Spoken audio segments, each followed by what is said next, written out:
All right. Hello, everybody. Today we're going to be talking about Sultai Bad Company. This is kind of the inverse of, or sort of the evil cousin of the kind of recently popularized Selesnya Company deck that has more or less taken over the historic metagame. I think most people are probably familiar with this deck.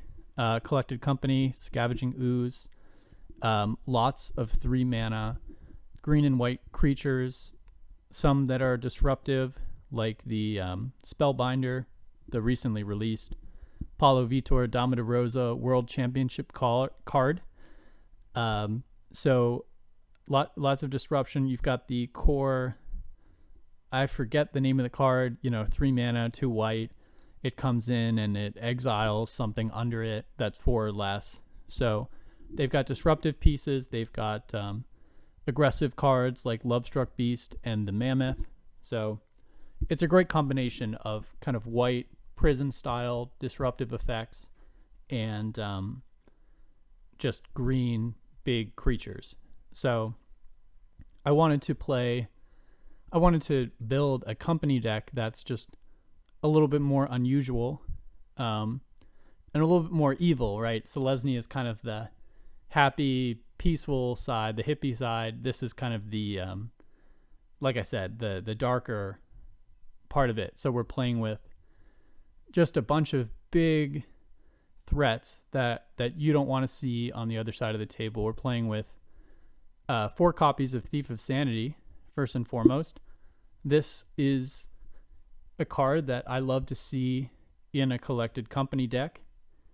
Obviously, it forces you to have a Sultai mana base, which is exactly what we have here. But this is kind of where I started, right? When I was building this deck, I started with, 4 Thief of Sanity, 4 Collected Company, 4 Elves. I looked at the one of the decks, probably the most popular one. I forget the person's name. Maybe I'll just say it in the description. The deck list that I modeled this one after. I sort of took their deck construction, for example, the fact that they're playing with a shocking amount of 3-drop creatures. They're playing with 22 3-mana creatures. As a deck builder, I have never seen something like that.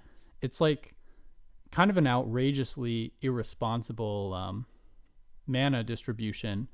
I mean, you can see my mana curve here in the top left of the screen.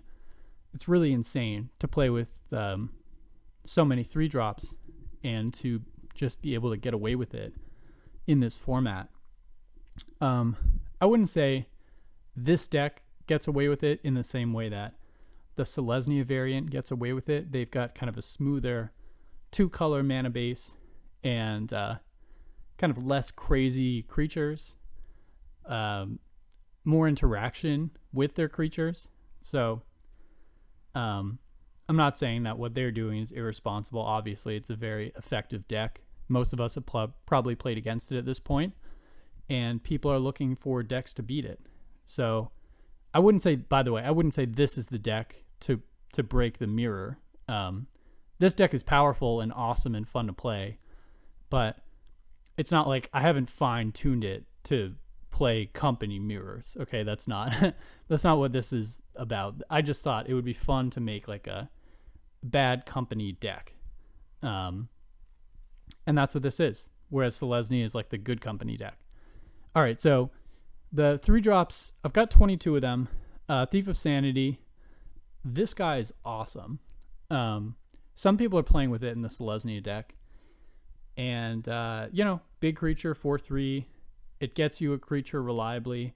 I'm not playing with any Garruk Planeswalkers. You certainly could. I just think that this card is plenty compelling.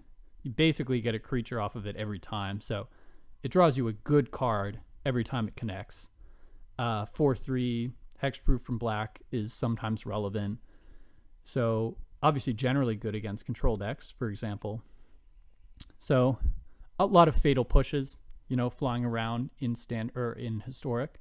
So can protect you from that. Scoot Swarm is interesting. I only have one of them because I literally only have one of this card redeemed.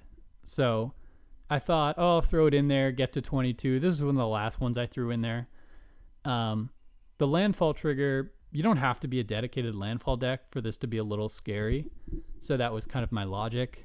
It's a way to go wide when a lot of my creatures are just tall. So it attacks from a slightly different angle. Yeah, so Ronas, not sure how you say it. This god is extremely powerful. People are playing with it in the Selesnya package. Even if it can't attack, when it comes down, it can make your big creatures bigger. It can give the Regisaur trample with that activated ability, which is probably the most compelling, I guess, combo that this card can have in our particular deck, besides it just being a big indestructible threat that can often swing in. All right, so she is a human witch. I would say more than a human wizard. Wizards of the Coast doesn't acknowledge witch as a creature type, but it certainly should be. The attack trigger is obviously very powerful. My thinking with her, I mean, she's legendary, so I think as a one-off, that's fine. My thinking with her is that she's another way to get Thief of Sanity back on the battlefield. Plus, it's just a kind of a one-of, fun-of. This is a flexible slot, obviously. I've got 3 or 4 3-mana creatures that are very flexible. I mean, all of them are essentially flexible. Part of the fun in building these kinds of decks is you can just look at like, if you're building this deck, I mean, if you have trouble with mana bases, for example, and you need a Sultai mana base, you need a Bant mana base, you need a Simic mana base, and you're not comfortable building a mana base, just go online and look at the metagame, find a deck either kind of like historically or that's currently being played that is similar to what you're trying to do.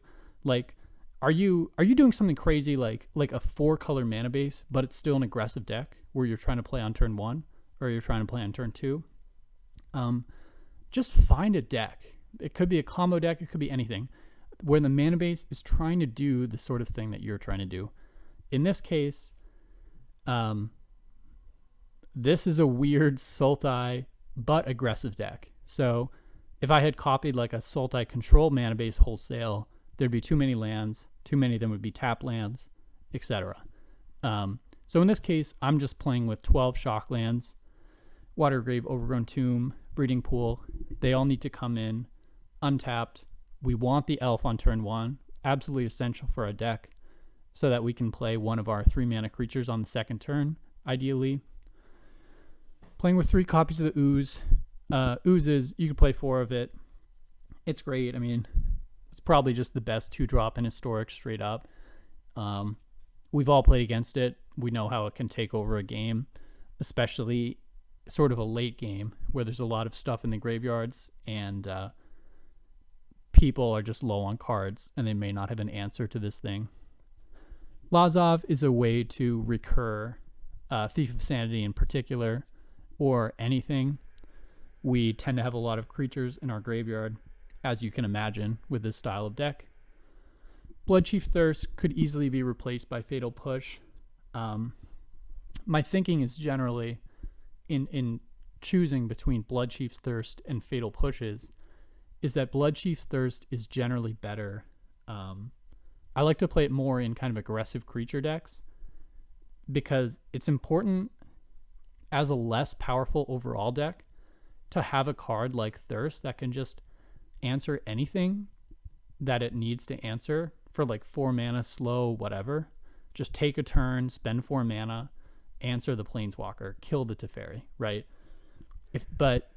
So it's less likely to be a dead card against a control deck, whereas Fatal Push, if you're playing control deck as a creature deck, you just have 3 dead cards in your hand. So sure, it's not instant speed, whatever, but yeah, I think Bloodchief Thirst is pretty valuable. Okay, elves. So the basic shell of this deck is 4 elves, 4 companies, Selesnya deck plays with 2 Great Henges, so I just copied that. That's somewhat flexible. You could play with 3, you could play with 0. You could replace the card advantage engine. Doesn't have to be the Great Henge, but I think the Great Henge is a fine place to be. In my case, it's also a way to recover from the Regisaur just eating away your hand. The Harbinger and the Midnight Reaper are also ways to offset the card loss from the Rotting Regisaur. So in my case, I tend to be pretty aggressive with the Regisaurs. In the right matchup, I'm not afraid to just slam a turn 2 Regisaur, especially against burn-based removal, where that thing's going to be difficult to deal with. I'm a lot less likely to do that against a deck that's likely to be able to bounce it or just destroy it. All right, so I guess I'll talk about the Kraken. It's kind of a silly one. If you happen to have it, throw it in. Otherwise, you can replace it with a 3-mana spell that you'd rather play. In my experience, it's actually been awesome. Very powerful. Definitely an underrated card. I don't think it's so much a problem with the Kraken itself, why it's not being played. It is pretty powerful. I just think there aren't a lot of archetypes that want this type of card. Like, I don't know, if you're Dimir control, then why would a 3-drop be your big payoff when you can just play something a lot scarier for 5 mana and just have your 3 2-drops just be like removal spells? I just think there aren't that many mid-range decks that are in blue and would want to play this card over Hydroid Krasis or any of the other good stuff you can be playing with if you're in blue and green or anything else you might be in. I guess the only mono blue decks that I've really seen are milling decks and decks like mono blue Tempo, where I guess they could conceivably play this, but why play this when you could play Tempest Djinn instead, which is probably just better. Anyway, so for whatever sort of complicated metagame reasons, I think this card is not seeing play, and I think it is underestimated. It's powerful. It's a token creator, etc., and it pairs pretty well with Midnight Reaper. All right, so let me show you the sideboard real quick. I've got Fatal Pushes, extra removal, Thought Seizes. I'm a big fan of Vivien, Champion of the Wilds, as a sideboard option for creature decks against control decks. You can accumulate some card advantage, plus playing creatures as though they had flash is huge against a control deck. You sort of, they tend to have that advantage on the axis of timing, right? You just are kind of the sort of thick-skulled type of player, I guess, who's just tapping out sorcery speed every turn, and they're the ones who are just doing things on the end step and just tricking you, right? And every turn. And Vivien, Champion of the Wilds is a way to kind of get that time advantage back. You get to play stuff on their end step. Their board wrath becomes a lot worse when you're dumping down another huge threat post board clear on their end step. It pairs well with Collected Company, just because then it just feels like everything you're playing is coming out instant speed, and it's just really annoying for them. Witch's Vengeance. I didn't have this in the sideboard originally, but this card is pretty good against a lot of decks. I mean, namely Elves and Goblins. Those decks are really hard to beat if you don't have a card like Witch's Vengeance in your sideboard, or just some kind of dedicated hate card. I mean, especially Elves. I think Goblins is more beatable with Thought Seizes and just normal magic. You don't see that much of it right now. I mean, Grafdigger's Cage, obviously, maybe for the Muxai. But, yeah, Elves seems almost impossible to beat reliably without a sideboard, without some dedicated sideboard hate. That deck is, for me, that's kind of the deck to beat. That deck is extremely, extremely powerful. It's not clear to me that the Selesnya Company deck is better. I think it's just more popular right now because some of these cards were just released in Strixhaven, but I think Elves is, if you're going to redeem one deck in Historic, as someone who's played Historic for a while now, I think Elves is probably the one to go with. Elves is extremely powerful, extremely reliable. Very difficult to beat that deck reliably. Leyline in the Void, pretty good. Somewhat flexible slots. You could just play with 1 or 2 of these. I'm pretty high on it with 3 copies, but you certainly don't have to have that many copies. All right, so that's what's going on here. So let's go into a game. All right, we're going to get started here. We are playing against Joe Free. Very cool name, cool avatar. So we appreciate that. I should have switched my avatar. This isn't really a Nissa flavored deck. All right. So the opening hand is okay. Ideally, you have the elves to ramp you up somewhat to the 3 drops. But this is fine. Drew a land, which is huge. It's interesting with this mana curve. We're playing with so many 3 drops that we're just, if you can just get 2, 3 lands, then you're going to have relatively powerful plays for a while, but we can't really double spell very often. So that's the downside of this curve. We tend to be very much on 1 spell per turn, with the exception of playing companies. All right, so land number 4 is pretty exciting. I think we play Midnight Reaper here. Yeah, sure.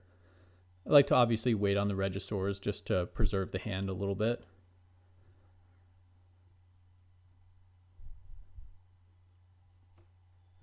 I love these new Is It decks. Very powerful. It's good to see the Phoenix doing well in Historic.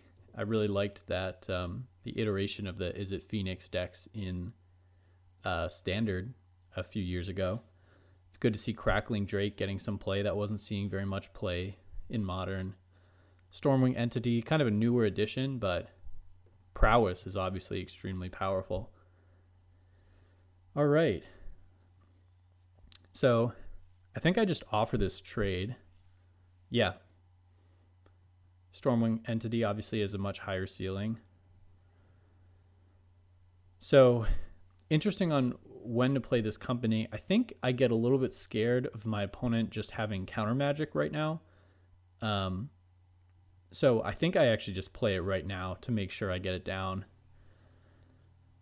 In hindsight, just given the construction of my opponent's deck, I think it would have been better to just wait on that, because I believe they're able to just, shock down my Thief of Sanity here. Whereas that may have been harder for them to do if I had just waited and just patiently had them play their turn. Also, I don't think it would have been that obvious that I was holding up a company. Oh, this is kind of interesting. What do I do here? I remember what I do here. I attack with both Midnight Reapers. Okay. So my logic is I'm going to lose one of these Midnight Reapers. I'm going to get in for 3 damage. I'm going to draw 2 cards and just kind of reassess the situation. I'm looking for a removal spell for the Stormwing Entity. I'm hoping that one of these cards is going to give me that. This does force an action from them. It's not clear to me. This is a very good play. I mean, we are just throwing away one of our Midnight Reapers here. So we get the 2 cards. I don't remember getting anything too exciting. Okay, 2 pretty good cards. I think it may have been better to just hold back there and deploy more to the battlefield. This deck has a really hard time dealing with Rotting Registors. So I think a more conservative play would have made a lot of sense there. I do get to double spell here with... you can see I have no idea what to play here. The Kraken is fun, but it's not clear how good it is. But I do get to double spell with the Ooze, so it does turn out to be a pretty good turn.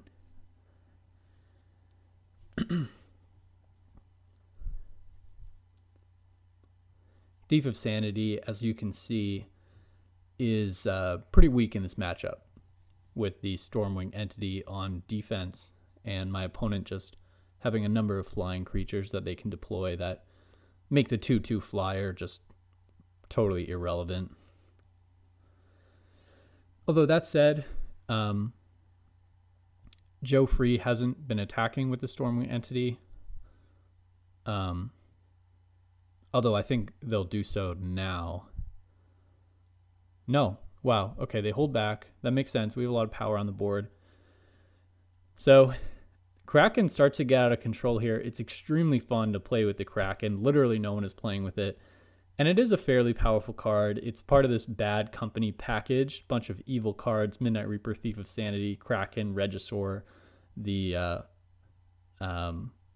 Garruk's Harbinger. Very powerful package. Scavenging Ooze. Just a lot of cards that mean people play with.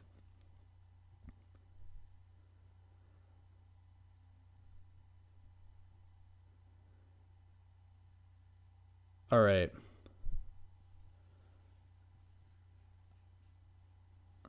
This is kind of interesting. I decided to hold back here. I was thinking about getting in with the Ooze. But I guess I just feel like it has a higher ceiling. I mean, I think if I were playing this now, I would have just gotten in with the Ooze because I'd be happy to just have it trade with the Drake. And I think I did have 2 creatures I could have exiled at this point. But I decided to be a little bit more conservative. I know that my opponent just doesn't have that much removal here. We do have 2 flying defenders. So I am a little bit afraid, obviously, that they can just remove both thieves and then just kill me, which is kind of what they're going for. Another reason to hold back with the Ooze and not exile right away is that my opponent could make the mistake of thinking I'm at, say, 11 life, when in fact I have 13. Oh, this is risky. Okay, look at this play. I decided I can activate the Kraken on the Midnight Reaper draw. Wisely, I decide to exile the Phoenix before combat so that that can't come back. And I think we just take the 7 here, thinking that I can just kill them next turn. All right, so I'm going to pay another 1. I wouldn't pay unless I was sure I could just end the game this turn. If you do the math, I just have lethal damage here. Even if they're able to remove something, it is a little bit close. So I'm all in here. I must have counted when I first did this. I'm not counting now. But interestingly, they block the Thief of Sanity. I guess they're not really doing the math here. All right.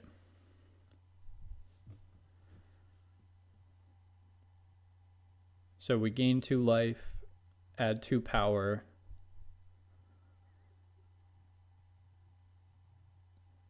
And this is plenty. So didn't even have to exile the cards with the Ooze. All right, so sideboarding is interesting here. I'm thinking Leyline of the Void to make it so, well, for obvious reasons, just their Phoenixes, their graveyard synergies. If they have no graveyard, it also makes it so that their Crackling Drakes will have 0 power. Just nerfing them completely. What else am I doing there? I bring in the Fatal Pushes, bring in more removal. I think I'm not sure for a while. I need to take out some of these 3-cost creatures, or at least that's what I've decided to do. But right now I'm just thinking which ones are the worst for this matchup. And it's hard to tell because they're all so weird, and I don't have much experience playing with this deck or with some of the individual creatures. For example, the Kraken, like I flirted with taking one of them out and then I put it back in. I do decide in the end, I believe, to take out the Thief of Sanities. The idea being that, as you saw, they didn't really do anything in the last matchup. I guess they're best as a kind of chump blocker if I'm behind and I just need to survive like a big flying attack. But otherwise, they just can't get through. And in a matchup where they can't get through, then they're not doing enough for you. So I decide I need to just bring in these big creatures and, build up a battlefield.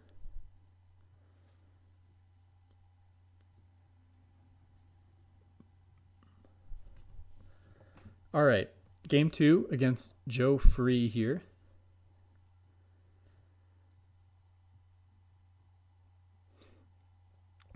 So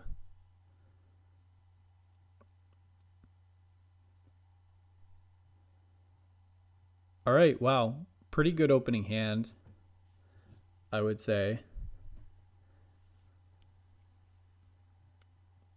This mana base is it's not anything fancy. It's if you're building this deck, I mean, you could copy the mana base exactly and it would be fine. I mean, it would be doing what you see here. One thing you might want to consider, I throw out the nice, is just consulting some other Sultai mana bases that people have made. Obviously, it's pretty rare to see people, in this metagame anyway, building a Sultai mana base that's as aggressive as this one, right? 1 drop, 2 drop, 3 drop, 4 drop. That's kind of what our deck is currently doing. You see a lot of Sultai control, but you don't really want to copy that because, they've got a bunch of tap lands that we wouldn't really have use for. So I play with the 12 shock lands, Breeding Pool, Overgrown Tomb, Watery Grave. This is such a strong draw in this game because I have drawn one of each.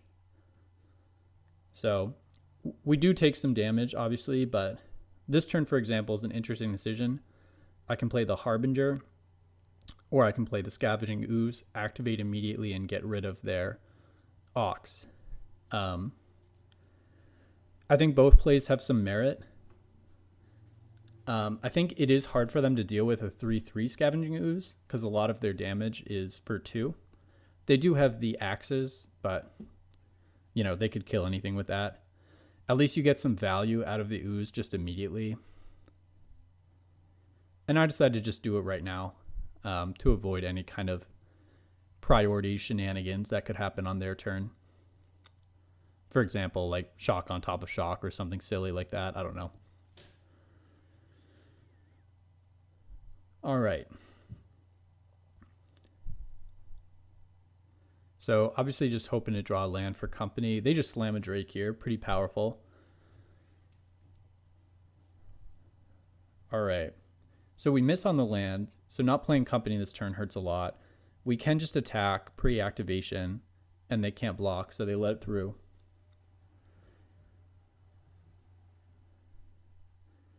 So this is an interesting turn. I did consider just playing the elves and holding up Fatal Push, but I decided I want to develop my board a little bit. And then I can do that on the next turn if I really have to. So they deploy another flyer here. So as you can see, this game, I'm not really applying enough pressure quickly enough. Sort of losing this race, although it is close.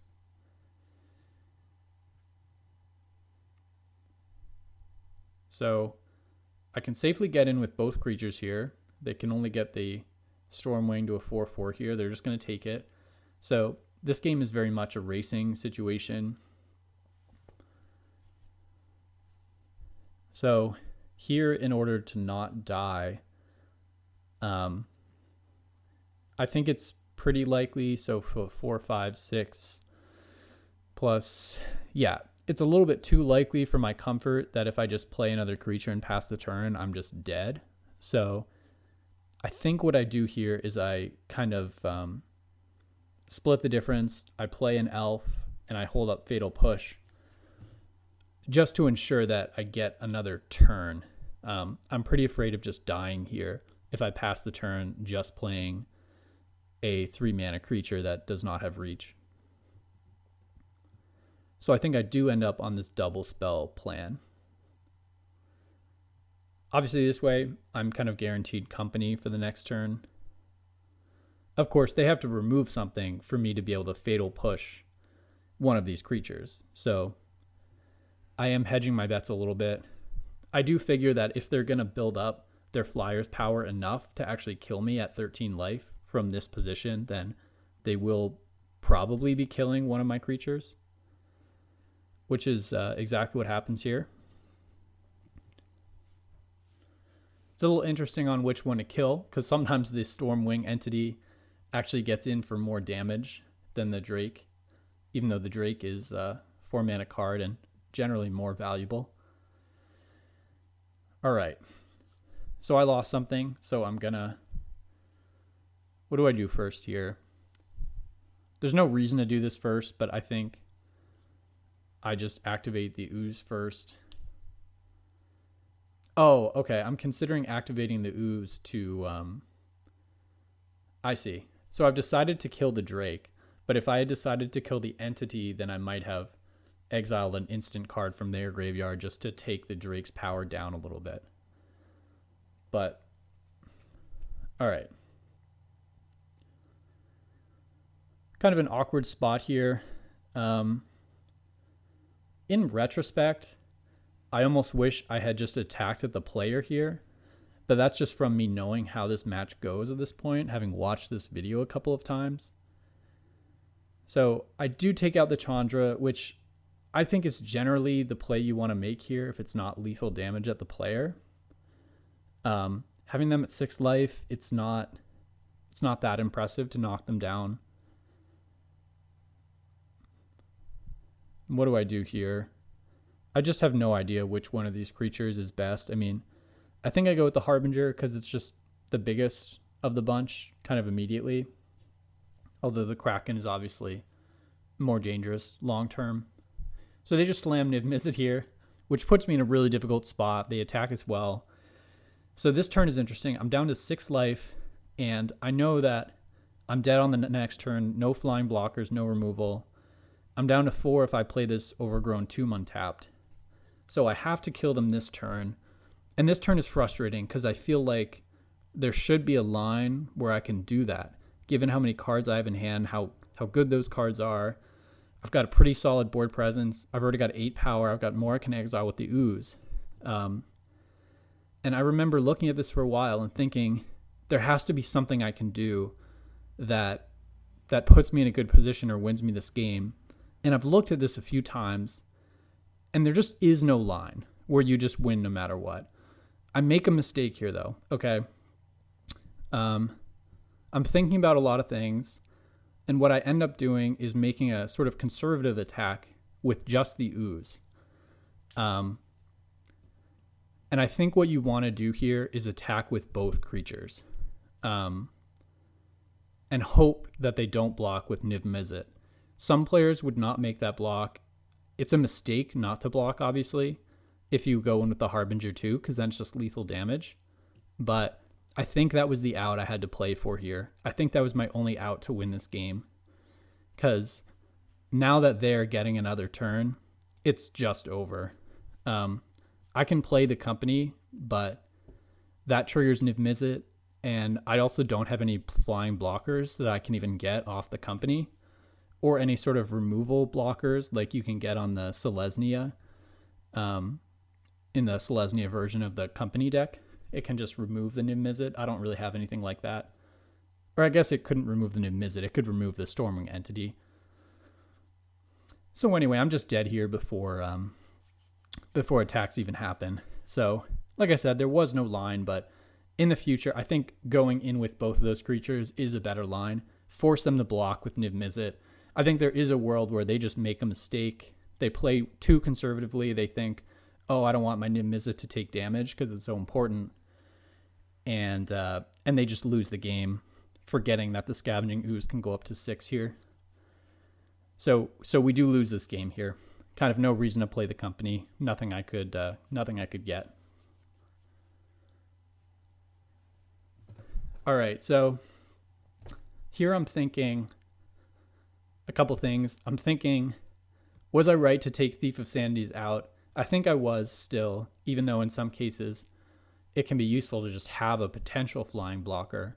But I think in general, they're not good enough in this matchup. I decided to bring in the Vivians.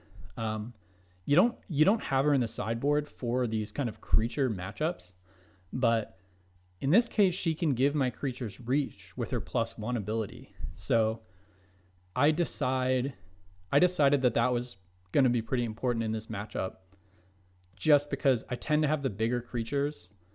And if I can just give like a Regisaur, for example, reach and vigilance, then it can put them in a really difficult position. And it can really interrupt the plan that they have of just sort of like racing me. All right, so this is just a perfect draw. I think 3 lands is about where you want to be. We've got Elf into 3 mana creature. I go for the turn 1 Regisaur, so that's not going to work out. But we can do a turn 2 Regisaur that is available. This is the quote unquote nut draw. And I want to say about that term nut draw, right? I've seen people in comments say they think it refers to like nut as in like a testicle or something, right? It doesn't. It's actually, I was looking into this. It's an old saying. It's kind of, it's apocryphal in the sense that they don't know exactly where it comes from, but there's speculation that it comes from like kind of the Wild West era. I think, yeah, probably in America where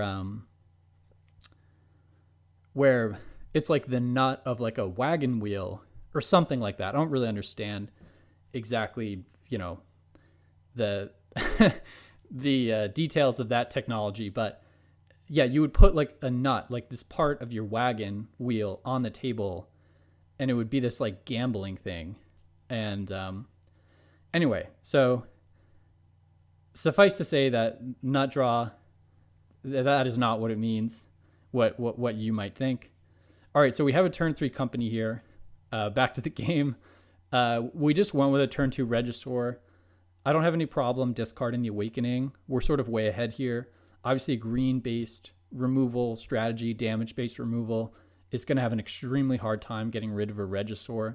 So they're just way behind here. They're just totally fudged. They Lightning Axe, and I can just float mana. I don't think you want to necessarily do the company in response here, but I am careful not to let them pass to another turn. Given that they're just playing the Stormwing, I can safely resolve the company. I just don't want this thing to get countered, obviously. All right, so we can get the Kraken out here, which is just hilarious and fun. Like I said, this card is powerful, and I'm sure there were some drafters out there who had a great time, playing this thing as their bomb, but it hasn't seen much play in Historic, and I don't think it saw much in Standard. But here we go. I get to activate it. I mean, it's just super fun. And they're just going to pack it in here. They're just going to take way too much damage. All right.